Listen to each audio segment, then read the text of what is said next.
Hello guys, ഇന്ന് അമ്മയുടെ special മീൻ കറി ഞാൻ ഉണ്ടാക്കുകയാണ്. അതിന് വേണ്ടിയിട്ട് പൊടികളും പുളി, തക്കാളി പേസ്റ്റും, ചെറിയുള്ളി, സവാള, പച്ചമുളകും, ഇഞ്ചി വെളുത്തുള്ളി പേസ്റ്റും റെഡിയാക്കി വെച്ചിട്ടുണ്ട്.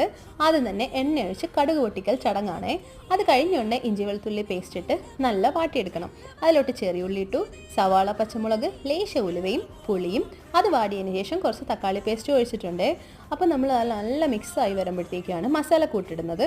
അതിലോട്ട് നമ്മൾ മുളക് പൊടിയും മല്ലിപ്പൊടിയും കുരുമുളകും പിന്നെ ലേശം മഞ്ഞൾപ്പൊടി ഇട്ട് നല്ല വാട്ടി അതിൻ്റെ പച്ചമണം പോയതിന് ശേഷം വെള്ളം ഒഴിച്ച് ഒന്ന് മിക്സായി തിളയ്ക്കുന്നതിന് മുന്നേ ലേശം ഉപ്പും കൂടി ഇട്ടൊന്ന് തിളപ്പിച്ചെടുക്കും കേട്ടോ. തിളച്ച് വരുമ്പോഴത്തേക്ക് നമ്മൾ മീൻ അമ്മ സെറ്റ് ചെയ്ത് തന്നു. അഴുകക്കറിയാണ് കേട്ടോ, അഴുക മീനാണ്. അത് ഞങ്ങൾ ഇട്ടിട്ട് ലേശം ചെറുതായിട്ടൊന്ന് മിക്സ് ചെയ്തിട്ട് ഒന്ന് തിളച്ച് വന്നപ്പോൾ മിച്ചു മുട്ട പുഴുങ്ങി തരുമോ മമ്മി. അത് കഴിഞ്ഞ് മീനും സെറ്റായിട്ടുണ്ട്. മീൻകറി സെറ്റായപ്പം ഞങ്ങൾ മെയിൻ ഐറ്റം തേങ്ങാപ്പാലാണ്. തേങ്ങാപ്പാൽ മൊത്തത്തിൽ ചുറ്റിനൊന്ന് വെച്ചിട്ട് അധികം ചൂടാവുന്നതിന് മുന്നേ